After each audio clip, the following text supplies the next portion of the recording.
It's me, the converted man. So apparently, a cat took over my channel a while ago, and this guy JL Theology saw fit to leave a comment. And I've gotten a bunch of comments that I'd like to respond to. So that's what this video is. It's me responding to comments. I'm going to read the comment to you, even though you could read it yourself, and then I'm going to respond. I might respond during the comment or whatever. I don't know. Here we go. So this is on my To the Deconverted You're Not Alone video. And this nitwit JL Theology saw fit to leave this comment. And I'm going to talk about it. All right. This is an important topic. Correct. But it is only when people do not have direct experience of God can they fall away. Now, so this makes me want to just say fuck you. Like, just that's what it makes me want to do, is just say, oh yeah, fuck you. You know, that's the emotion it brings forth in me. It's just to flip the guy off, tell him to fuck off and die. Punch him in the face. Kick him a few times for good measure. Kick him in the balls, whatever. Throw him off a bridge, whatever. Harm him physically and mentally. That's what it makes me feel those emotions. Why? Well, because it's so disingenuous. It's so petty. It's so vile and nasty to project what you think somebody has or has not experienced onto them. Well, obviously, your experience wasn't the real one, because if it had been the real one, you never would have left, which of course assumes that there is a real experience and also assumes that you didn't have a real experience, which you don't know any of that. But really, how dare you suggest that the person didn't have a real experience, or an experience, whether, and of course we then get into the, what do you mean by real experience? And it's the no true Scotsman of experience thing. It's not a legitimate experience. If you had a legitimate experience, you would never ever deconvert, ever. And so all the Muslims, all the Hindu, all the other religions, their experiences of God are also not real, because if they had the real God, then they would convert to Christianity, and then they never deconvert, ever. No, that wouldn't happen. How the hell do you know that? And where do you get off projecting that onto others? Let's assume for a moment that the other person had an experience of that they thought was God, and you think, but it wasn't the real God. Okay, then that's God's fault, isn't it? For not giving that person a real experience of God. Why would God do that? Why would somebody that legitimately thinks that they're having an experience of God, why would it be that God wouldn't step in and give them an actual experience of itself? Given that God supposedly wants to have a relationship with each and every one of us, why would it be that God would allow somebody to have an illegitimate experience that they think is God during that time, but it isn't actually God? And then how do you know that your experience of God is the real deal versus an illegitimate experience of God? How could you possibly hope to differentiate between a real and a fake experience of God if people can have fake experiences of God? The logic is not present in this statement. and neither is the empathy that really should be on the table as far as Christianity goes. You should try to walk in the shoes of the other. They ask you to walk a mile, you walk 2 miles. So he should have just said, very important topic. You're not alone. If you deconvert, look, I still care about you. God still cares about you, whatever. Am I going to respond to your comment? Possibly. I don't know. Depends. If your comment's irritating to me, I might respond to it. Okay. Let's see. Which means they never knew God, saw the light of his face. Fuck you. Only by directly knowing him, John, whatever, via aesthetic relation, whatever. Can we have actual faith and believe in him? Blah, blah, blah, whatever. It's just circular nonsense and non anything. How do you know that you are directly knowing the God? If somebody can have an illegitimate experience of God, then why is it that they did not recognize that? How did they during the time that they thought they knew what God was, how does that work? I said you assume the person has a God experience will never fall away, but you can't know that. And I said you're a vile person for suggesting you know something when we had, in fact, an experience. That's the thing, is you can't tell me I haven't had X and Y and Z experience. You can't tell me that, because I know what experiences I had. So again, how dare you tell me, no, that experience wasn't actually God? How do you know? What if it was? What if it was the real God that I experienced, but I still walked away? Well, you think you can support it through scripture, but that requires interpretation and etc. So you don't know. But he continues, because he's an asshole. Yeah, I'm making a lot of ad hominems, but he pissed me off with this comment. We can keep from deconversion. No, you can't keep from deconversion. And I know that because the people that I've talked to about converting or deconverting that were Christian or some other religion that have had an experience that they would have called God. So that's a subset of people, but nonetheless, those people at the time that they believed in God called it God, thought it was God. And they at that time believed sincerely it was God that they were experiencing. But later, new information came in to make them question the validity of that experience, to make them pause and go, wait a minute, how do I know that that was God and not just my own brain doing it? Or, how do I know I wasn't just high or drunk or hallucinating? How do I know that? How could I verify that? Or other information comes into play that makes them question the validity of the holy scriptures that they were following. They go, wait a minute, the flood didn't happen worldwide. That's actually impossible to happen. It can't happen. There's not enough water. It would have destroyed everything. There would have been nothing left. The story just doesn't make any sense. Okay, that led me to question the Bible. Now, I'm questioning the Bible going, okay, well, so maybe there's a God, but it's not this God, it's a different God.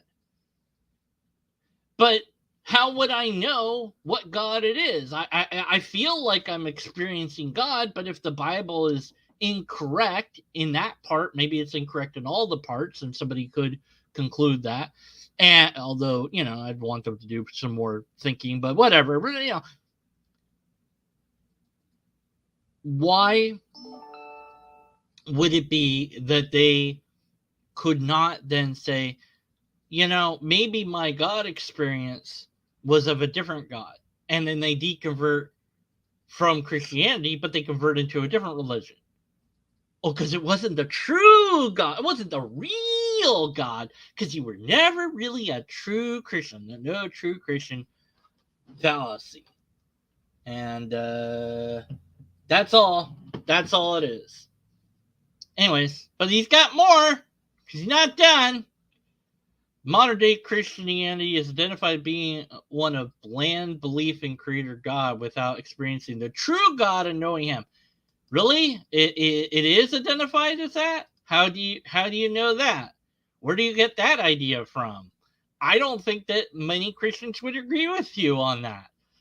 So, these are just assertions that he's making, but it's not actual Christianity. See, no true Christian fallacy. Literalist biblical Christianity, which is only about direct experience. Demesis Road, etc. Okay, whatever. The present day Christianity that atheists attack, just the devil's fake version that has been brought in since early church. See Galatians. You're not even attacking the real Christianity. You're attacking a fake Christianity that the devil made up. So the devil's able to make up Christianity to some extent. So how do you know that you have the real Christianity? Couldn't the devil also make up that version of Christianity? This is so much nonsense. Us attacking is like attacking somebody for how many unicorns they have in their house. It would be called the straw man fallacy, is what you're looking for there. If you'd like to do debate, blah blah blah blah. I tried to email him, and his email doesn't work. The email on his about page doesn't work. I tried to respond multiple times to him to tell him to contact me, but YouTube keeps deleting my comment. I guess because I put the word email in there. So I said, contact me on my about page. I've tried multiple different phrases to let him know to contact me, but YouTube keeps deleting them. And I don't think he watched my video about, the cat's video about him. But, if he really actually does want to debate, it's so funny because he has a different comment where he said, oh, I don't want to debate. Let's take a look at that because that one's kind of funny. We'll take a look at that. And we'll just keep it in this little window here. We'll just do it like that. This will be like commentception or something. Sounds like you don't want to debate. Oh, this is after my comment. So here's me explaining what the word theory means in science, and then him saying that's my opinion, even though it's what I did is not my opinion at all. It's from Natural Museum of History webpage. So you could say that it was their opinion, perhaps, but you couldn't say it was my opinion. But he just keeps talking about, thinking that theory means something it doesn't. And then he just keeps saying that. So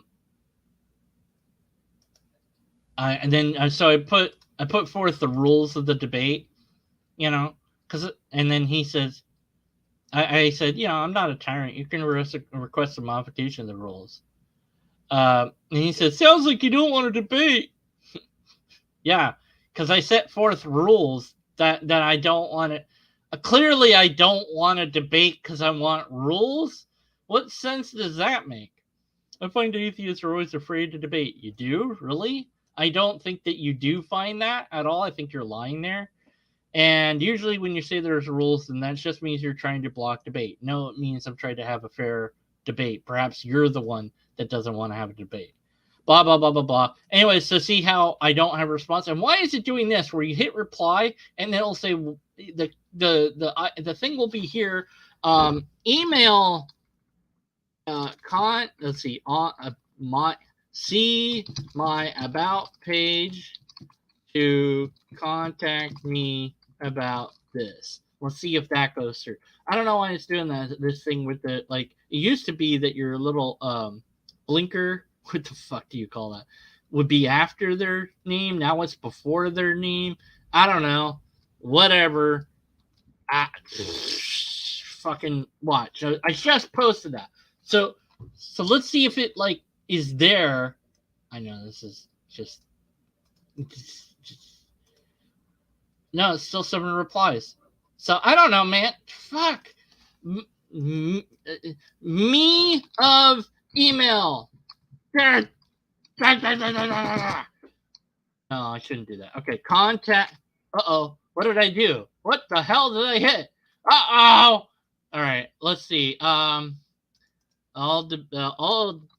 debate you. Contact me.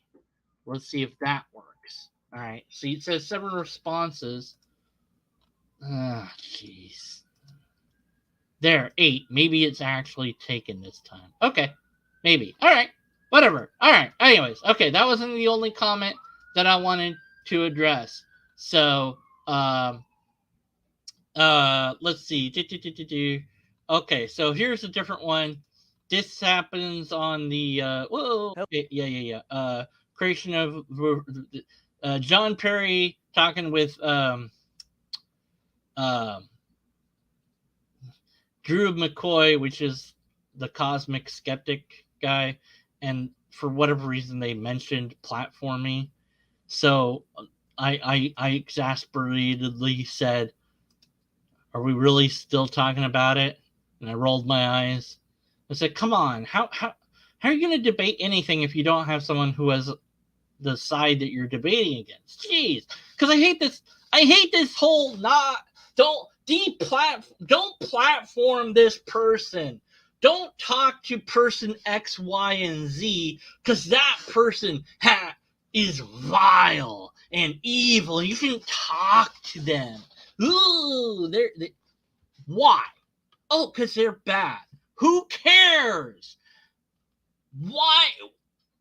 But you're making it legitimate, like Bill Nye versus what's his face? Ken Ham. Thank you. Shut up, voice in the background. Ken Ham. You make it seem like creationism is a viable thing when you debate him, but Nye is not he's just a science communicator. He's not like an actual scientist. It was like these are all appeals to consequence. Every single time I have seen somebody talk about non-platforming people, it revolves around an appeal to consequence.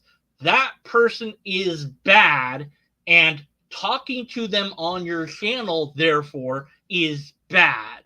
Or it will do this or that, or it will make this seem legitimate, or whatever. Nothing but appeals to consequence. And we shouldn't do that at all. So Scum Bucket McCoy has an argument that eugenics is a brilliant thing that we should do. And he's a known serial killer, and he's on death row, but he has internet connection, and he's reached out to a podcast person to talk to them, to try to find somebody to debate, because he wrote a book, and the book's made some sales, and so obviously people are interested in the topic enough to where he got attention, okay? And so you have a choice. Either you talk to him and you debate those ideas that he has, thus hopefully reaching the audience that have read about those ideas and refute those ideas and possibly negate that building community or at least dent it in some way, shape, or form. Or you ignore it, and the guy keeps publishing books and getting more followers or whatever until he's finally executed on death row. Or maybe he gets off, whatever. Yeah. So you're gonna let it stand unopposed. That's the other alternative than talking to them. There's another one. There's a third option. You could talk about the thing, but not directly to the person. You just say, hey, this person wrote this book, Eugenics. Let's talk about eugenics. So what could happen you could do a straw man. They could claim that you're doing straw man and say, yeah, sure, you knocked down X, Y, and Z about eugenics, but you didn't address my book. And my book is what matters because I've got all these followers that have bought my book. All these people. I'm selling 1,000 copies. That's whatever. So why not just debate them? Well, then you hear more things. And here's the comment. Here comes. Spot the appeal to consequence among other fallacies in this particular comment. Not to pick on this guy. This is for educational purposes. This is for my own sense of mental well-being that maybe you guys, girls, and robots out there will agree. Maybe you'll disagree with me. I don't know.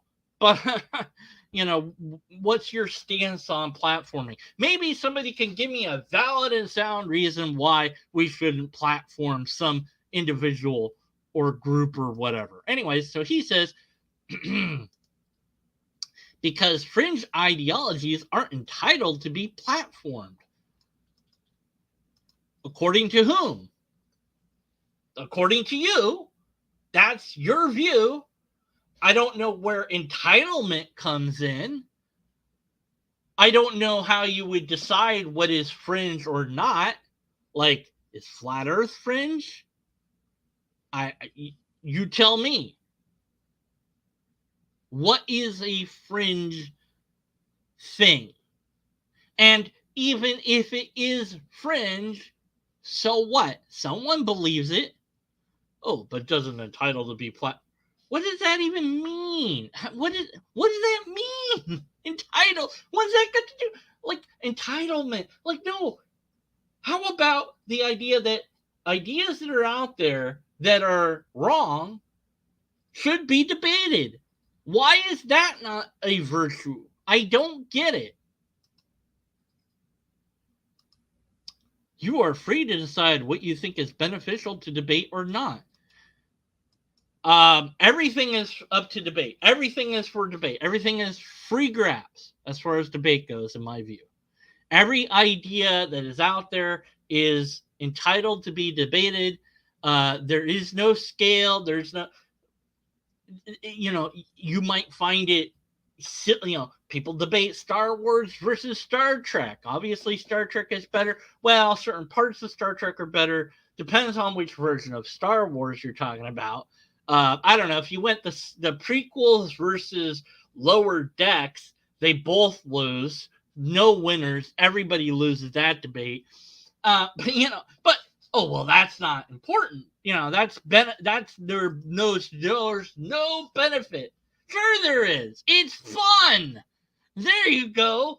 But who cares if it has a benefit or not? Maybe the point of debate is academic, or it's to put forth logical arguments against bad ideas. Maybe that's the point.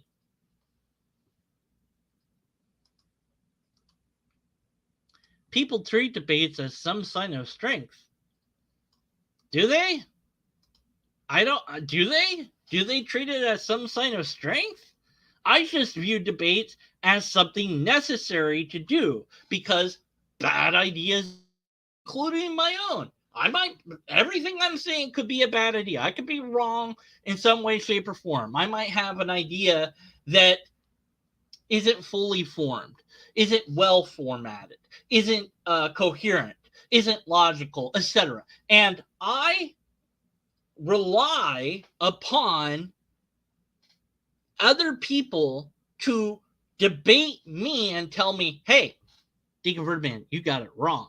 Here's where, how, so I can shape my language to be better, more effective, more communicative, whatever, more persuasive, more logical, more in line with science, more in line with ethics, whatever.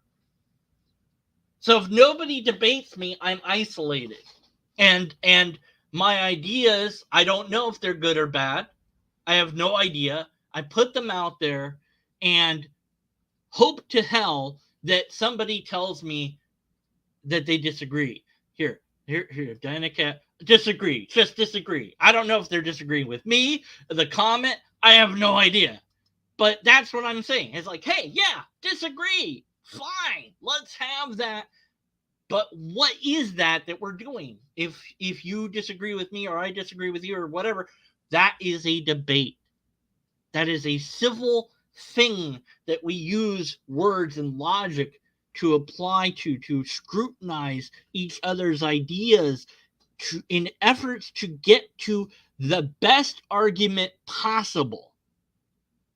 That's what it's about. But really, they encourage people to take serious positions where they don't know if there's any credibility to what they are saying. Huh? They do? How do you know that? How do you know what? People, so debates encourage people to take serious positions that they don't know if there's credibility to those positions that they're saying. Does that sentence even make any coherent sense in any version of reality? I'm not sure. But I guess what you're trying to say is an appeal to consequence. Well, they encourage people to take a serious position about something that they don't know if it's credible or not. And what's your argument? Even if that's true. So, again, what are we going to do? Versus that person is not me, okay? It's somebody else. They say, hey, flat earth is a thing. Flat earth for the, I'm taking it very, very seriously, flat earth. And, okay, so that goes unopposed. I say nothing to them. I don't debate them, and that's it. And then what happens? Well, they keep believing that, and other people keep believing that. Now, it might very well be that, well, if you debate them, then more people might come to believe the wrong thing. Maybe. I don't know. Do we have anything to show that happens? Not that it could happen. Not that, well, it will happen, which you couldn't know unless there's some data. Do we actually have anything that shows us that every time something is debated, that the truthful side always loses in the public sphere? That nobody ever comes to the correct side of things? That it's always the fringe one that wins because reasons. Do we have anything that suggests that in reality? No, we don't. This is nothing more than an appeal to consequence. Ideologues love debates because having a massive audience and using good rhetoric wins you ground, even if your ideas have no basis in reality. And what's your argument? So again, appeal to consequence. But they love debates because all they have to do is have a really good rhetoric. Okay, so then the other side also has to have a good rhetoric, don't they?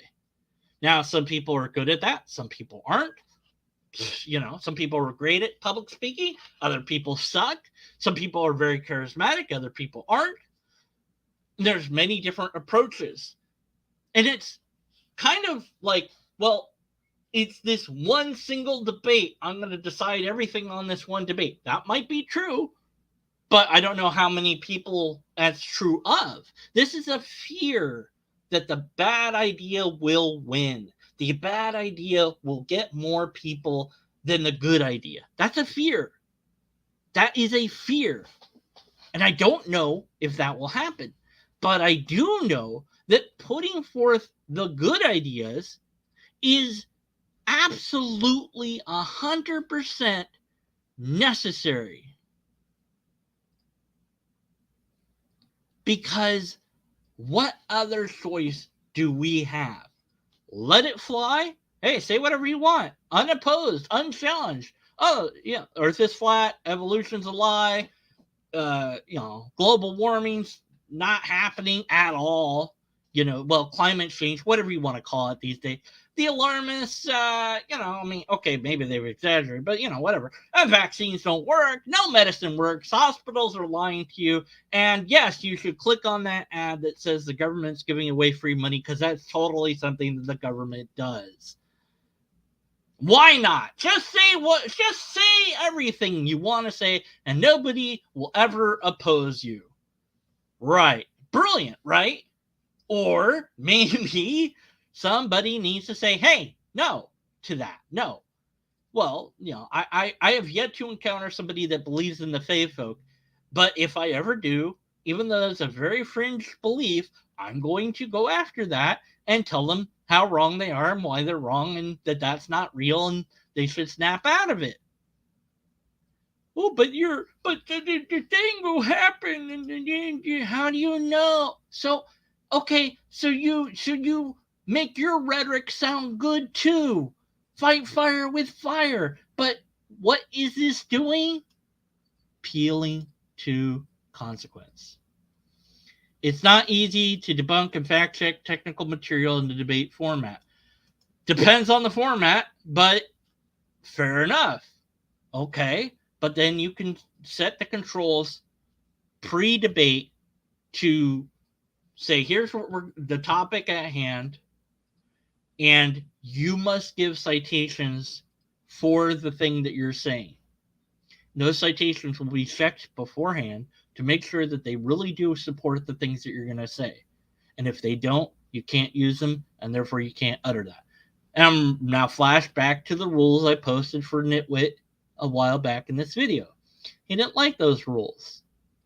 He wouldn't agree to those rules. And so what you do is you say, hey, look, I'm open to debate anything, anyone, anytime, anywhere. Maybe not you personally, but the podcast you host or the whatever it is, you have a big stage, whatever.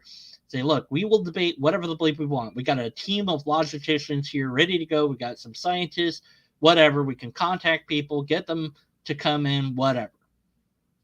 And here are our rules, and they're publicly known to everybody. And it's somewhat similar to the James Randi challenge. Come and debate us and win. Right? It's an open challenge. And you could then have fact checkers live. People on computers ready, looking at researchers ready to go, transcribing. You could have transcriptors. You could do whatever. You could set it up in such a way to avoid this problem. Now, is that going to be expensive? Sure. Is it going to be something that's beyond the means of normal people? Sure. But you could do it. But do you need to do it? I don't know. Depends. And what does it depend upon? It depends upon whether or not putting forth the paper in question would actually side the debate towards your side or not. Now, as an example, Professor Dave, he debated that guy, what's his face, a while back, and he had all these scientific papers ready in the computer to put on the screen. I honestly think you should have had that printed out so you could have the physical representation of that pile of papers. And he didn't have to do them all, but a big stack of papers would be great. But at any rate, they did that in the Dover trial where they just kept piling books on the table, and saying, do you want to refute all this to the guy? And it's a very showmanship thing to do, but it works. And that's the thing, is this is just more appeal to consequence. Well, they won't do X, Y, and Z, and so that's a problem. And because of that, then debates are just pointless or useless or whatever. But Dave had all that ready. But it didn't matter to his opponent because his opponent didn't care about all those papers. His opponent cared about one single problem. Now, Dave did not address that one single problem. That's a misstep. It happens. It's not the end of the world.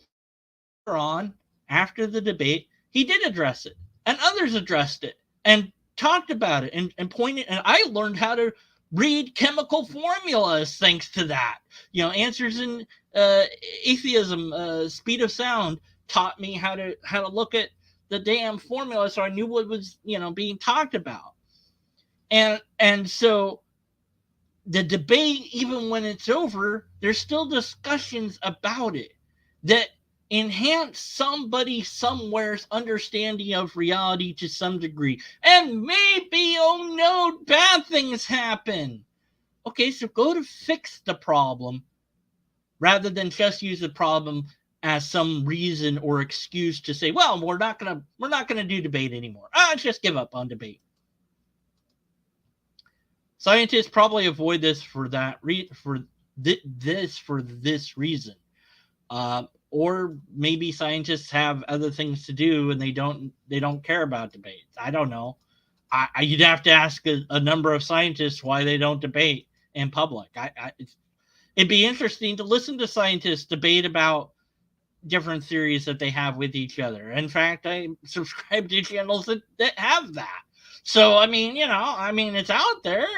Maybe you're just not looking hard enough. Anyways, it's supposed to be done technical research where people can properly criticize each other and not sway public opinion through ignorance. It's supposed to be done in this way and no other way ever because I said so. Yeah. No. Swaying public opinion is part and parcel of debate. That's kind of the whole point. So, anyways. It just doesn't seem, in this case, that there's anything more than an appeal to consequence. And of course, he said all sorts of things that my response was, how in the bleep any of this is true? I said, do they do that? Do you have any study to show that it's how people behave? Do you have any proof of these assertions? Now, here we go. Here we go, my friends. This is where it gets beautiful.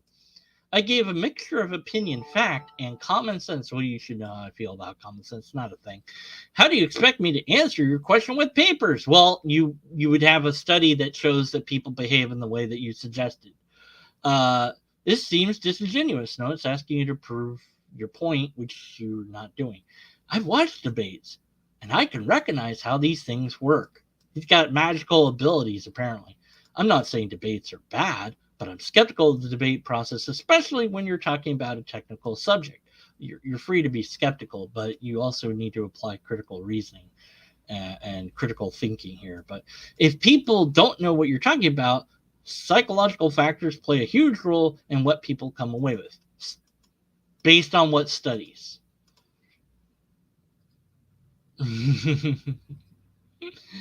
Yeah. I said, I don't care about opinion. Where's the fact? You can recognize how things work. Amazing. How does that power work? You just magically know the people in the audience react to any given debate by watching the debate? If you're not part of the audience, how do you know any of this is true? And this is the part that I love. Mwah, chef's kiss. It's a straw man of what I said. I said people have the right to make these decisions. My opinion on the matter doesn't dictate who's allowed to debate. Well, that's true, but you're saying that shouldn't.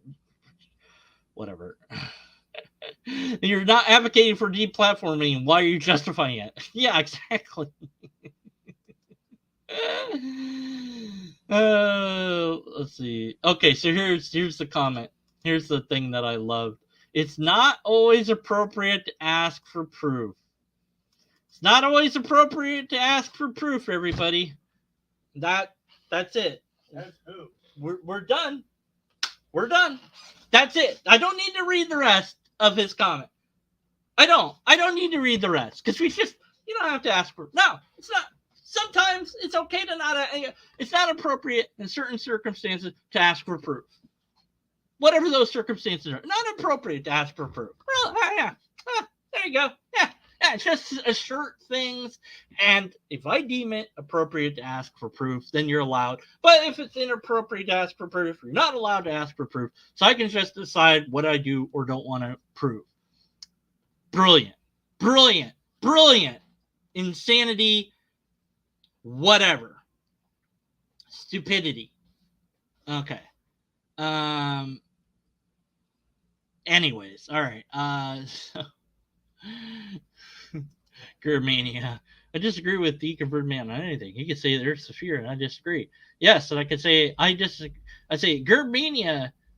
Since he disagrees with everything I say, I could say Germania is awesome. He'd have to disagree, meaning that Germania is not awesome. I'd also say Germania is wrong about everything, and since he has to disagree with that, that means he's right about everything, which means he has to disagree with being right about everything, which means he's wrong again.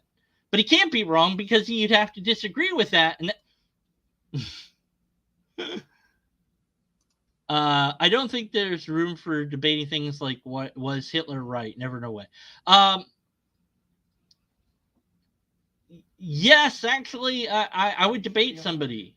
I would debate somebody that had that position. And again, why? Well, because they have that position and somebody else might share it.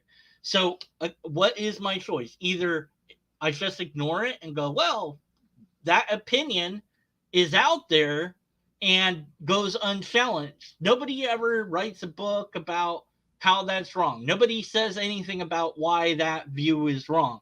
Nobody ever debates the person, group, whatever. Everybody just ignores that opinion. I don't know that will work, but maybe it will. I have no idea, but I couldn't do it. I'd have to debate that. I'd be like, no, you're wrong. Here's why. And otherwise, what are you going to, you ignore it. So then you're leaving it unopposed, or you engage and hopefully you win. You might not.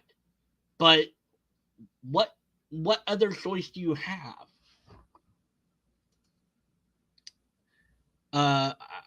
You hate debating things that have been for thousands of years. It's not going to be a new argument. Well, that's your personal preference on what you want to do or don't want to do. Everyone has their personal preference. It's not what I'm really talking about. I'm talking about the notion, this whole deplatform or not unplatform or not. Let's not talk to X, Y, and Z person or group because of reasons. And those reasons I see are nothing but an appeal to consequence. I have yet to see a valid and sound argument that shows why we shouldn't debate a person, a group, or a topic.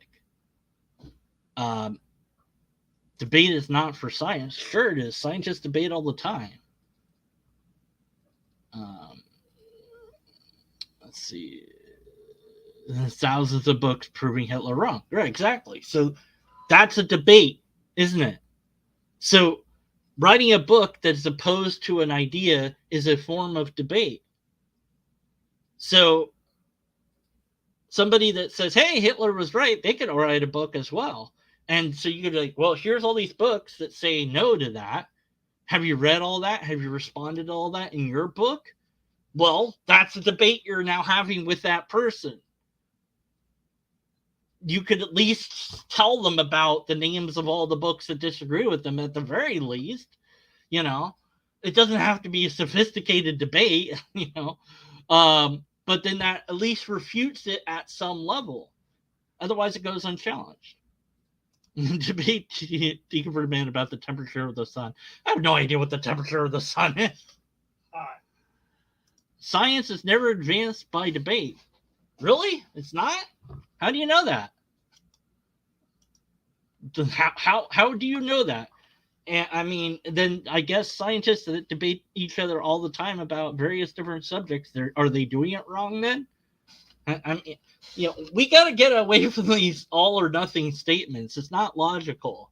If you're going to say something like that you think is true, I'm going to want you to provide the proof of it. Or, we could go with this guy and like, yeah, it's not always appropriate to ask for proof, right? No, it's always appropriate to ask for proof.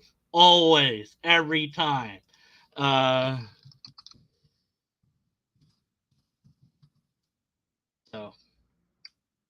also, just because, and kind of to the side, just something that I Googled here. Constructive criticism and debate are at the heart of scientific discovery and should continue as a framework for scientific progress.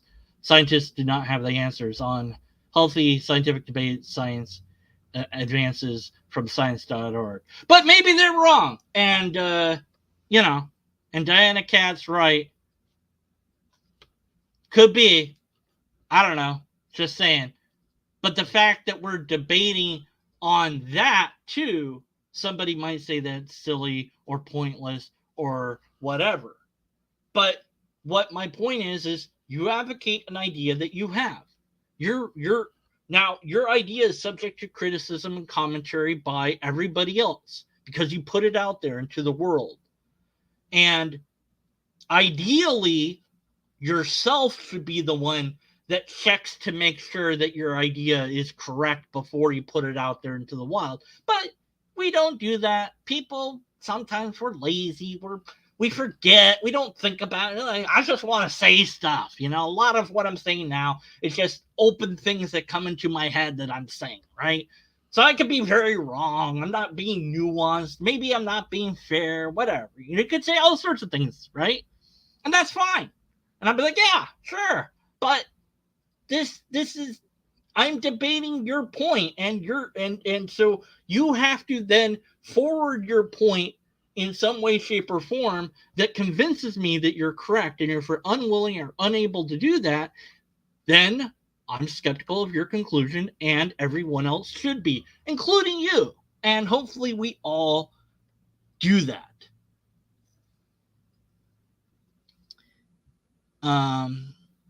You think emails replace debates among scientists?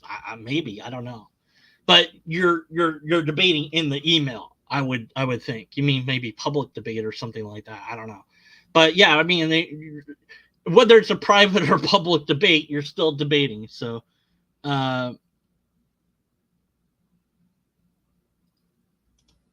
let's see. Science is advanced by experiment and results. Debate is for philosophy, which is not divorced by science, but does need to be kept down like a 19th century wife. Why? Why do you believe that? I mean, So, does debate for science? Here's discussions of that. Well, let's do.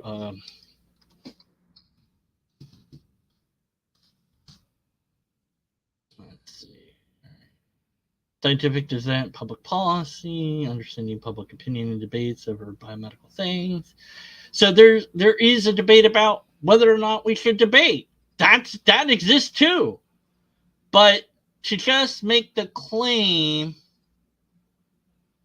that that this is not doing X, we'd have to prove it. Philosophy proves nothing ever. Well, no, kind of. I would tentatively didn't mean this to make this a debate live between me and Diana Cat. This is supposed to be me reading comments on YouTube, but whatever. It is what it is now. Philosophy includes the philosophy of logic and science. So technically speaking, you could say that everything's under the umbrella of philosophy. You could go the other way and say, well, but science is the best philosophy that we have, and everything's under the umbrella of science, including logic and all other philosophy. Both are fair, I think, to think. I don't know which one's true off the top of my... I don't know. I'd have to have some way to debate that, which brings us back to the point that I'm trying to make. But in a sense, you could say, well, philosophy does prove things if you're using informal or formal logic, at least within the system of informal or formal logic, because you call it a proof in that system. So technically you're right, and that's the best kind of right to be, but you mean it doesn't actually prove it right, because you have to go beyond logic to find out that it's really true, which means you have to use something like science. But that's all how do we know that science works? So there's a philosophy of that, and then you're back to square one, because philosophy can't prove things, but science is and it just goes around and around.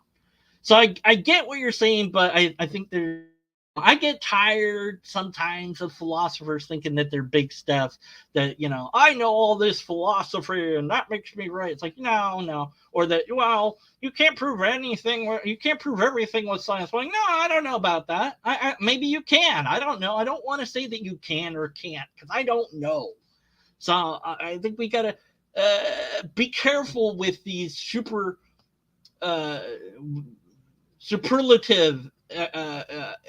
things where we say all or never. It always does it. It never does it. We got to be careful with statements like that, because then the burden that we now behold to would be so great that nobody could really lift that burden. There's a few exceptions to that rule, of course, like all men are mortal. Well, do you have to prove that all humanity is mortal? Well, no, because it's widely accepted. There's no counterexample to it.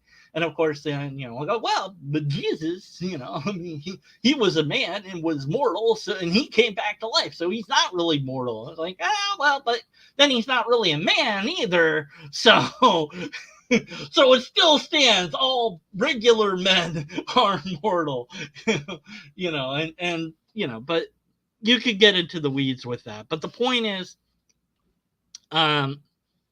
whether or not we individually like debate or not, or want to debate X, Y, and Z or not, is our own personal preference.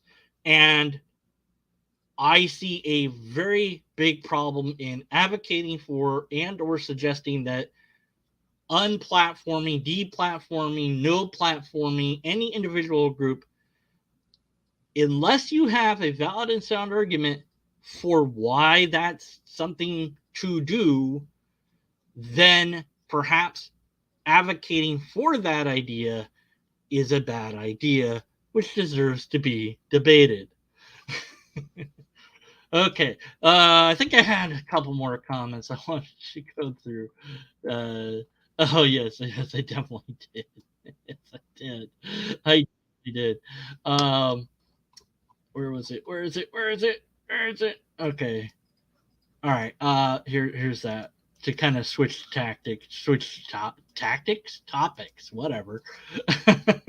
and this is all with love towards the cat. Nothing, it's not nothing personal. It's just, hey, it's always good to debate each other. Everything is civil. Everything is for educational purposes, for mine and yours, and all that. Okay. Hey, I just cover all the fact. I said 2 years ago. Well, this is an old comment. The fact that people can and will deny science and faith shows the problems of faith. And then he says, my problem with presidents is that evolution isn't science. And I'm like, yeah, it is. This guy just disappeared after that.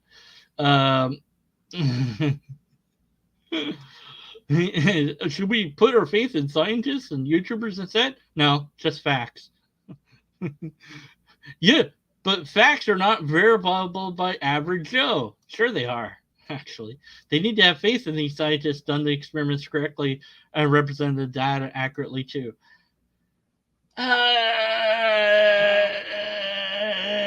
It's kind of an equivocation of what faith is. You have to trust that the system is working to some degree, I guess. But it's like, I got to trust that the doctor won't kill me, because the doctor and the institution could be sued if they do. So is that really faith?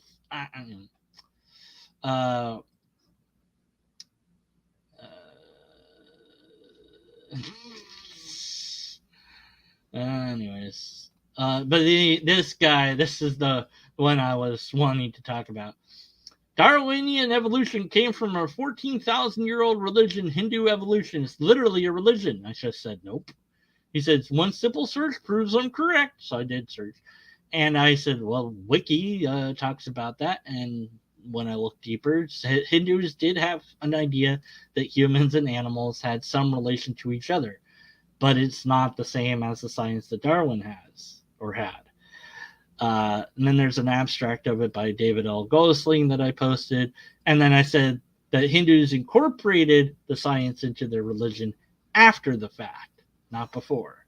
So he's like, yeah, you're wrong. Darwin studied Hindu evolution, which again is 14,000, 14,000.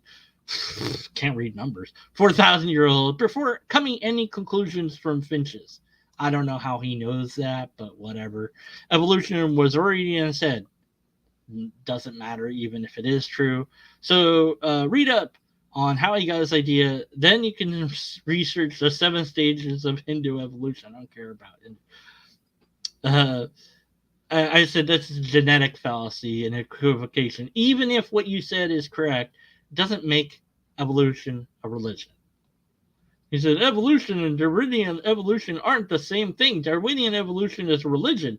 Evolution is just species.